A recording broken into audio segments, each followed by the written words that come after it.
35-ші былай дейді. 80 грамм несі бар дейді, 80 грамм алтыны бар, күміс пен алтынның балқымасы бар дейді. 80 грамм алтыны бар, күміс пен алтынның балқымасы бар дейді. 80 грамм. 80 грамм бұл алтын болады, алтын. Ал жалпысын айтпаған екен, жалпы осы балқыманың жалпы массасы X деп алайық. Осыған 100 грамм алтын қосқанда дейді. 100 грамм міне жерде айтып тұр, міне 100 грамм алтын балқытылып қосылды. Нәтижесінде балқыманың алатын үлесі 20%-ға артты дейді. Аласың үлесі. Онда мына 80 грамм алтын бар қоспаға жаңағы 100 грамм алтын көп қосып әкеліп жібер. Сонда жалпы 100 грамм алтын 180 грамм алтын болды. Ал бірақ оның жалпы салмағы X қосылған 100 тағы 100 қосылды ғой. Жалпы салмағына тағы да 100 қосылады, Алтынның салмағы 180, жалпысы X қосылған 100 болды. Енді осы 20%-ға артты дейді. Мынаған қарағанда 20%-ға артты дейді. Онда оңай екен, былай жазамыз. 180 X қосылған 100 дейміз. Аламыз 80 бөлінген X пайызын алған кезде 20% шығады дейді. 20%-ға үлесі артты дейді. 20% сан бойынша қалай жазылады? 0,2 ол 0,2 емес, 0,2 болып жазылады. 100-ге бөлесек 0,2 болып жазылады. Сан бойынша жазғанда 0,2 ол дегеніміз 5-тен 1 болады. Осы жерден X тапсақ жалпы салмақ шығады. Бізге күмістің салмағы қанша деп сұраған екен. Күмістің салмағын сұраған екен. Енді бастайық. Онда ортақ бөлім X қосылған 100, X дейік ортақ бөлімі міне. Бұл жерге X-ті берсек 182 салынған 82 салынған 8000 деген шығады екен, тең 5-тен 1. Енді пропорция жасап қысқарта берейік. Мына пропорция жасайтын болсақ X квадрат қосылған 100X болады екен. Тең, мынау 180 жасам 100-ге көбейсем 500X, 8000 көбейсем 40.000 болады екен. 40.000 тең 0. Тең 0 деппін ғой. Болды. Енді бір жақ өткізсек X квадрат алынған 400X қосылған 40.000 болады екен. Бұл жіктеледі бізде X алынған 200-дің квадраты дегенге жіктеледі міне. Мына формула квадратқа жіктеледі. Сонда X дегеніміз не шығады екен? 200 шығады екен. Жалпы салмақ қанша екен? Міне тауып қойдық. Жалпы алғашқы жалпы салмақ 200 екен алғашқы. Алтын қанша еді? Күміс сұрап тұр. Алтын бізде 80 болған, 80 грамм болған. Енді күміс қанша дейсің ғой екен? Күміс 200-ден 180-ді қайтеміз, ала саламыз. 120 грамм деген жауап дұрыс болады екен. Жақсы, онда келесек өтейік. 36-шы есеп. Енді берілісін осылай жазбасам, басқа мүмкіндік таппадық. Уақыт үнемдеу үшін осылай жаздық енді. 2 алынған түбірасында 3-тің X дәрежесі, 2 алынған түбірасында 3-тің X дәрежесі қосылған 1 бөлінген 2 алынған түбірасында 3-тің X дәрежесі тең 4 дейді. Теңдеуінің шешімін табыңыздар дейді. Енді теңдеуінің шешімін тауып көрейік, телефонды қойып қойдым, міне теңдеуінің шешімін. Онда біз түбірасында 2 алынған түбірасында 3-тің X дәрежесін сыртында екен. X дәрежесін дейміз, сыртында екен. X дәрежесін бір т-ға теңейік. Т-ға теңейік. Сонда не болады екен? Бұл X дәрежесін бір т-ға теңесек, т қосылған 1 бөлінген т тең 4 болады екен. 4-ке т барлығын т-ға көбейтсек, сонда т квадрат болады екен, қосылған 1 тең 4-ті. Бір жақ өткізсек, т квадрат алынған 4-ті қосылған 1 тең 0 болады. Дискриминант тексеріп алайық. 4-тің квадраты 16 алынған 4 тең 12. 4 плюс минус 12 дегеніміз 2 түбірасын 3 бөлінген 2 болады екен. Сонда бізде т1 шығады екен. Бұл жерден т1 шықты. Екінші жақшаны сыртына шығарсақ, мына 2-мен қайтеді. Екінші жақшаны сыртына шығарса, екілер қысқарады. Сонда бұл жерде не шығады екен? 2 алынған түбірасында 3 және т2 қосылған түбірасында 3 шығады екен. Енді бұны т2-ні былай да жазуға болады. 1 бөлінген 2 алынған түбірасын 3 деп жазуға да болады. Ерасынан құтылсаңыздар тура шығады. Енді әкеп орнына қояйық. Т деген не еді? Міне т дегеніміз 2 алынған түбірасында 3-тің X дәрежесі екен. Бұл 2 алынған түбірасында 3 дейміз. Екіншісі түбірасында 2 алынған түбірасында 3X-ті біз теңейді екенбіз 1 бөлінген 2 алынған түбірасында 3 дейміз.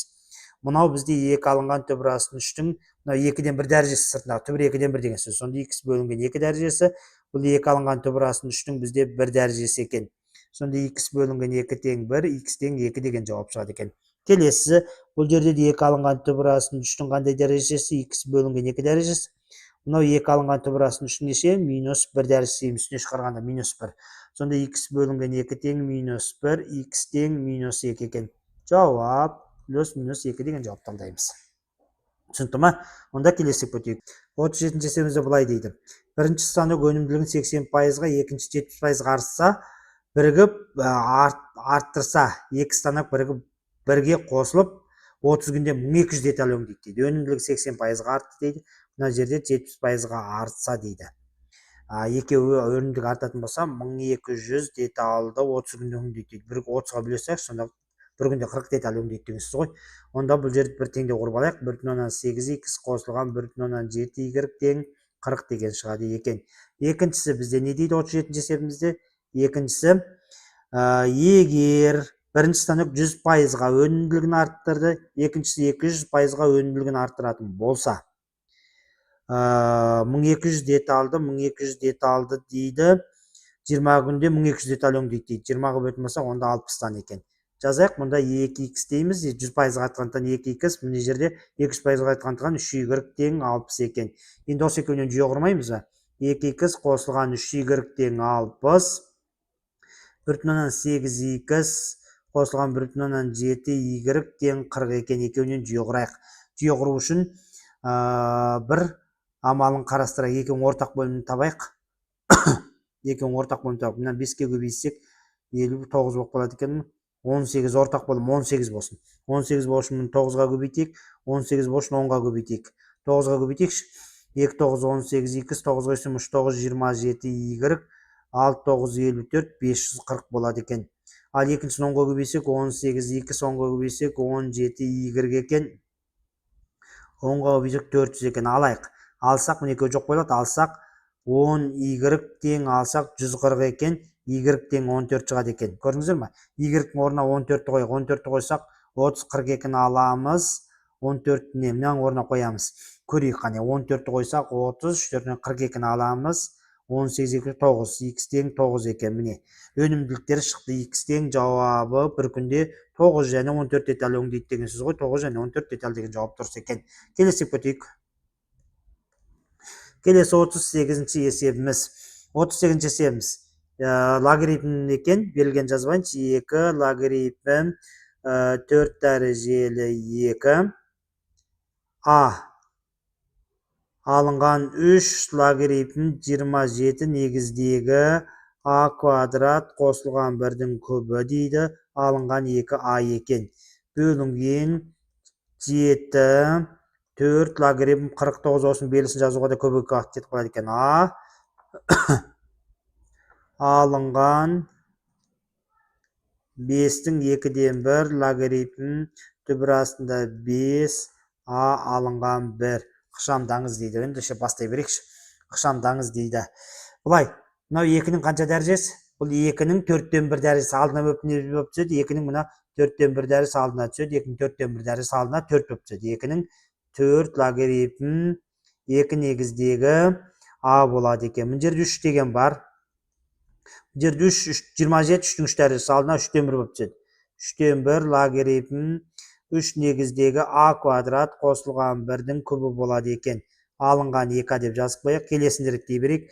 7-нің 4 дәрежесі. Мына 49 деген 7-нің 2 дәрежесі. 7-нің 2 дәрежесі. 2 алдына 2-ден 1 болып түседі. Мына 2-мен қайтеді, қысқарады. 7-нің 2 дәрежесі. Алдына 2-ден 1 болып 4-мен қысқарады да. Бұл жерде 7-нің 2 логарифм 7-ден a болады екен. Бұл жерде 5-нің 2-ден 1 дәрежесі алдына 2 болып түседі. 5-нің 2 дәрежесі алдына 2 болып түссе, 2-мен қысқарады, логарифм 5-тен a алынған 1 қалады екен. Жақсы, мынаның дәрежесі болады, 2-мен 2 қалтырады. a-ның 4 дәрежесі болады екен. Мынау 3 алдына түссе 3-мен 3 кетеді.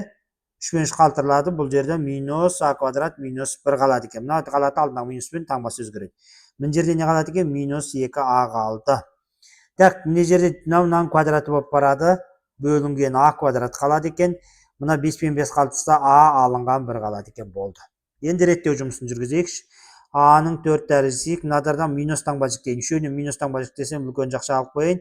a квадрат қосылған 2a қосылған 1-дің қалады екен. Бұл жерде міне a квадрат алынған a алынған 1. Мынау бізде a-ның 4 дәрежесі ғой. Мынау a-ның 4 дәрежесі бұл бізде a қосылған 1-дің квадраты болады екен. Сонда бұл жерде бөлінген а квадрат алынғана қосылған алынған 1. Бұл жерде алынған 1 ғой. Так, осылай шығара береді екенбіз. Мынау формула қысқаша көйт формуласы. Ал мына жазайық. Бұл а квадрат алынғана алынған 1 мен а квадрат қосылған 1-ге жіктеледі. Мынау бір рет алынған, бір рет қосылғанға жіктеледі.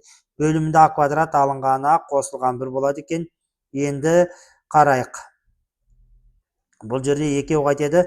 Қысқара сонда а квадрат қосылған 1 деген міне біздің енді жауап шығады екен. Келесі есептерге өтейік. Келесі есеп а вектор 39-шы есеп екен. Одан контекст есептер көреміз. 6, 5 және 1. Б векторы бізде минус 3, 2 және ем. Векторлары берілген. Перпендикуляр емнің қандай мәнде перпендикуляр ең? Перпендикуляр болса формуласы бар. А, Б, 2 перпендикуляр болатын болса, x1, x2 қосылған y1, y2 қосылған z1, z2 тең 0 болу керек көбейтінділер. Онда көбейте салайық. Минус 18 шығады не? Координаталар. 5 пен 2-ні көбейтсем 10 болады, қосылған ем болады, тең 0. Сонда ем тең 8 деген жауап шығады екен. 2-ні көбейтсем қане? Белгісін дұрыс жаздым ба? Бір қарай салайық. Қане, таңбаларын дұрыс жаздым ба? Бір қарай салайық. 6, 5, минус 1. Мына минус 1 екен. Кешірім сұраймыз. Онда бұл жер минус ем болады. Минус 1 екен. Кешірім сұрайық. Бұл жерде минус ем болады. Оң жақ түксі ем тең минус 8 шығады екен. Таңбасын өте назар аударыңыздар. Келесі көтейік. 40-шы есеп анықталу қарастырыңыздар дейді. Мына анықталу қарастыру керек екен. Y тең косинус x 1 алынған синус x функциясының анықталуы дейді. Одан былай аламыз. Анықталу косинус x 0-ге тең емес 0-ден үлкен дейміз. 1 алынған синус x 0-ге тең болмау керек. Косинус 0-ден үлкен болатын қай жер? Мынадан бастаймыз. 0-ден үлкен болатын жер міне. 0-ден үлкен болатын мына ширек. Ал синус x-ің 1-ге тең емес дегені былай 1 дегеніміз x пи бөлінген 2 қосылған 2 пи-ге тең болмау керек екен. Мынадан теңдікті алыпса дейді не? Мынау айтады мынадан теңдікті алыпса дейді. Онда мынадан басылады екен. Минус пи бөлінген 2 қосылған 2 пи-ге қандай тік жақша қоям. Мынау бой алып тұр міне. Мынау бой алып тұр. Мынадан алыпса дейді. Анықталусын алма дейді. Онда ол жай жақша болады екен. Пи бөлінген 2 қосылған пи-н деген жауапты алдайды екенбіз. nz деген жауапты алдаймыз. Ендеше контекст есептерге өтейік. Контекстік есептер қандай екен бір жерден қарап жүрейінші. 36, 40-ты талдап көрсеттім. Енді қалғаны қайда екен көрейік. Мына жер 46-тан басталып тұр екен. Одан басқа контекст бар ма екен? Көрейік. 41-ден басталып тұр екен. Доп туралы екен, футбол добы күбі, футбол доп күп тәрізді қорапқа салыну керек. Және қораптың барлық жақтары жанайды. Қораптың диагоналын тапты. Не? Болды. Мынандай күп дейді ғой, бірінші контекст есеп. Контекст есеп. Күп деген мынау екен.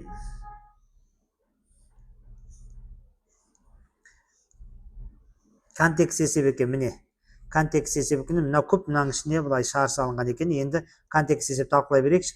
Бұл контекст есеп неден басталады екен? 41-ші есеп деп бастайық. Осы контекст сіздерге талқылап берсеңізші. Бұл оңай контекст сияқты ғой.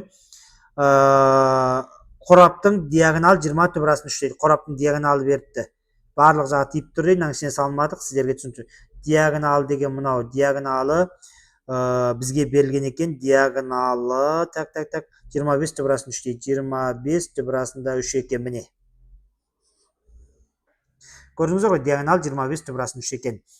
Енді қабырғасын тауып алайық. Диагонал деген не? Түбірасында 3а деген қабырға табу формуласы бар. Диагонал 25 түбірасында 3 тең түбірасында 3а дейтін болсақ, міне күптің диагоналы а тең 25 екен. А тең 25 болса, мынау а деген қыры. Мынау тура ортадан центрден өтеді, мынандай бар ғой, тура орта міне центрден өтеді, мынандай. Мынау радиосы, онда радиосы бұл жерде 25 бөлінген 2 болады екен. Іштей салған тең бір радиос деп аламыз. Мен сырттай жазып қойдым ғой. Радиос. Енді контекст есептерді сіздермен бірге талқылай берейік. Қарайық, а тең 25. Енді 41-ші есептен бастап осы жерге талқылайыншы. 41-ші есептен бастайық. 41-ші есеп бізде топтың радиосын тап дейді. Радиосы қанша екен? Міне тауып қойдым. Топтың радиосы міне тауып қойдым. Радиос тең 25-ті 2 бөлсек 2,5 болады екен. 42-ші есепті көрейік. Қораптың қырының ұзындығын тап дейді. Қырының ұзындығы міне диагонал арқылы тауып қойдым ғой. А тең 25 екен. 43-ші есеп. 43-ші есеп бізде 43-ші қораптың бетінің ауданы дейді. Бетінің ауданы. толық бет ауданы бізде 6а квадрат. А дегеніне тауып қойдық. А дегеніміз 25. ТБ дегеніміз 6 көбейту 25 квадрат 625. 625 кіші 3750 шығады ау. Көйтіп көріңіздер. 6-6-36 360 сондай шығу мүмкін. Иә. Енді есептемей қойын, жауап бойынша қоя салдым. 44-ші есеп не сіздерге тура осы бойынша шығарып жатырмыз. 44-ші есеп жоқ екен, иә, белгісіз екен. 45-ші қораптың бос бөлігінің көлемін тап дейді. Бос бөлігінің көлемін қалай табамыз? Б деп қойын, бос бөлігінің көлемін күптің көлемінен алып тастаймыз, шардың көлемін аламыз, болды. 5-ші. Күптің көлемі 25-тің күбі болады. Аламыз, шардың көлемі, білесіздер, шардың көлемі 3-тен 4 пи ер күп. 3-тен 4 пи ер күп. Ер дегеніміз 25 бөлінген 2-нің күбі. Осыны есептеп қоясыздар. Осыны есептеп қойсаңыздар болды. Түсінді ма? Бұл контекст есеп болды. Онда біз келесі контекст есепке өтейік. Бұл 45-ші есеп екен. 44 берілмеген екен. 44 жоқ екен, 45. Онда келесі контекст есепке өтейік. 46-тан басталатын контекст есеп қайда екен тауып алайын.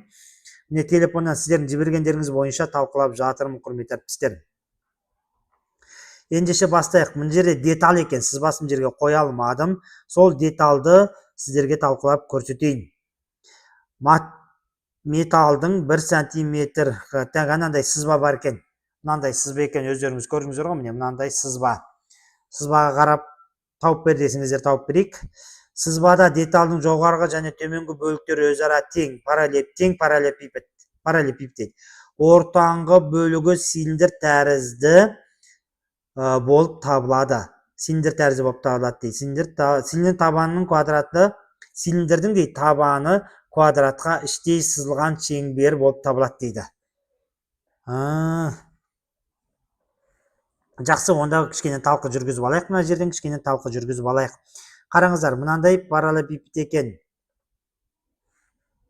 Мынандай параллелепипед екен. Қараңыздар, сызбада жоғарғы бөлігі өзара тең параллелепипедтер дейді. Параллелепипед деген мынандай параллелепипедтер екен. Өзара тең параллелепипед. Жоғарғы бөлігі де, төмен бөлігі де осындай параллелепипед екен. Иә, ортаңғы бөлігі бар екен. Мынаны кішкене сызуым керек еді. Кішкене қылып сызайын. Параллелепипед мынандай екен. Мынау бір параллелепипед дейік, міне. Ортаңғы бөлігі бар екен. Осыған дейіп тұр, оның ортаңғы бөлігі бізде цилиндр дейді, міне. Ортаңғы бөлігі цилиндр дейді. Қалған табаны екеуі тең параллелепипед дейді. Мынандай табаны екеуі тең параллелепипед деген екен. Мен сызбаны осылай жасайын, бөліп енді. Сіздерге түсінікті болу үшін. Мәндер берген екен. Мына 10 сантиметр екен. Мына 10 сантиметр. Мынауда 10 екен. Табандар 10-10-нан тең екен. Табандар 10 сантиметр. Мына биіктігі 6 сантиметр екен. Табан дұрыс екен. 6 сантиметр екен. Ал мынаның биіктігі бізде цилиндрдің биіктігі 4 сантиметр екен. Екеуі бірдей депті. Мен түсіндім. Ал енді бірінші тағы да берілген екен. Цилиндрдің табаны квадратқа іштей сызылған шеңбер дейді. Мынаның табанына, мына цилиндр мына табанын алсақ, мына жерге. Так басқа реңмен сызайықшы. Мына жерде табанын алсақ, мына бір табанын алдым, мына бір табанын алдым. Цилиндр осының ішіне іштей сызылған дейді. Міне цилиндр осының ішіне іштей сызылған дейді ғой. Енді мәліметтер таба берейік. Болды, ешқандай проблема жоқ, мәліметтер табайық.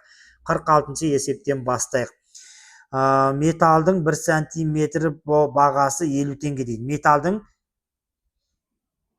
жоғарыда енді беріліс түсінікті деген сенімдемін. Пиді барлық есептерді 3 деп аламыз дейді. Өзара тең параллелепипедтер ортасы цилиндр тәрізді шеңбер болып табылады, оны берілген екен. Металдың 1 сантиметр кубының бағасы 1 сантиметр кубының бағасы 50 теңге болса, берілген деталды металдан құю үшін жұмсалатын қаржы дейді. Мынаның күбі жұмсалатын қаржы көлем тап дейді ғой. Бірінші көлем табамыз, бірінші көлем табатын болса, қанша қаржы жұмсалады дейді, біріншінің көлем табамыз. Көлем үш мәліметті қайтеміз, көбейтеміз. Мынау 6 ғой. 10-ға 10-ды көбейтсем 100, 600. 10-ды 10-ға көбейтсем қара, 10-ды 10-ға көбейтсем 100, 600. 600. Біріншінің көлемі 600 параллелепипедтің. Екінші параллелепипедтің көлемі де 600. Енді цилиндрдің көлемін табу керекпін. Цилиндрдің көлемі бізде пи р квадрат h. Пи р квадрат h. Үшінші цилиндрдің көлемін тауып алайық. Пи дегеніміз бізде 3 деп берген екен. Пи дегеніміз 3 екен. R дегеніміз радиус дегеніміз, міне радиус дегеніміз табан қабырғасының жартысы, оның жартысы не болады? 5, табан қабырғасы жартысы 5, радиус 5 дей салайықшы, міне. 5-тің квадраты 25, h дегеніміз 4 деді. Сонда бұл жерден үшеуін қосамыз. 600-600-ді қосам, мұнан қосам 300. 600-600-ді қоссам, 600-1200, мынау 300 шығады. 1500. Көрдіңіздер ме үшеуін көлемі? Көбейтеміз 50 теңгеге. Сонда 50, 75, 3-0 жалғанатын теңге болады екен. Міне 46-шы жауабымыз шықты. Енді 47-ші есепті қазір өлшеп отырамыз. 47-ші есеп. Деталдың төменгі бөлігінің көлемін тап дейді. Төменгі бөлігінің көлемі түсінді ғой, 600 екен. Төменгі бөлігінің көлемі 600 см. Үшеуін көбейте саламыз. Енді 48-ші есеп көрейік. 48. Осы деталдардың сыртын бояу үшін, қолданылатын бояудың дейді 10 граммы 1 см квадратқа жетеді. Жететін болса, толық деталды бояу үшін барлығы қанша бояу сатып алу керек дейді. Енді мынаның бір бетін есептемейміз ғой, мынаның бәрін бояу үшін дейді. Енді бояу үшін десе, былай есептейміз. Бірінші бүйір беттерін есептеп алайын. Бірінші бүйір бетін табанын есептеп аламыз. Онда бұл 48-ші есеп кішкене ұзақ болайын деп тұр. 48-ші есепті жерден жаза бастайық. 48-ші жерге жазайын. Бірінші 48 есептеу үшін мынаның көлемін несін есептейміз? Бетінің ауданы. Бүйір бет ауданы неше? Мынада бүйір бет ауданы 4-те бар, 60. Бүйір бет ауданды есептейік. Бүйір бет ауданы 60-тан 6 мен 10-ды көбейтемін. 6 мен 10-ды көбейтсем 60. 60-тан 4-те бар, 4 6 мен 240 бар. 240. Мына бетінде де 240 бар. Оған қосамыз 240. Түсіңіздер ғой? Енді мынаның 240 болатын болса, одан табандары бар. Үстіңгі табаны және астыңғы табаны бар. Үстіңгі, міне, мынаның астыңғы табаны, мынаның үстіңгі табаны бояймыз ғой. Ол тайын 100-ден оған қосамыз, 100, мынау 100, 200-ді қосамыз. Енді ортасында цилиндрдің бүйір бет ауданы бар. Цилиндрдің бүйір бет ауданы бізде енді жерге қосымша жаза берейін. Енді мынау кетті. Енді бұған көрінбей жазса, жоғарыға жазуым керек, жарайды.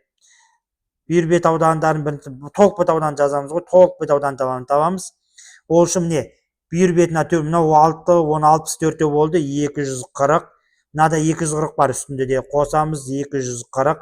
Табаны мынада 100, мынада үстіңгі табаны 100, мына табаны 100, 200 бар. Оған цилиндрдікін қосайық. Цилиндрдікін қосамыз, одан кейін ана кішкене жерлер қалады ғой, мынау үстінде мініп тұр, мына жерде кішкентай жерлер қалады. Оның ауданы тағы тауып қосамыз. Цилиндрдің ауданы білесіздер, бүйір бет ауданы 2πr(h).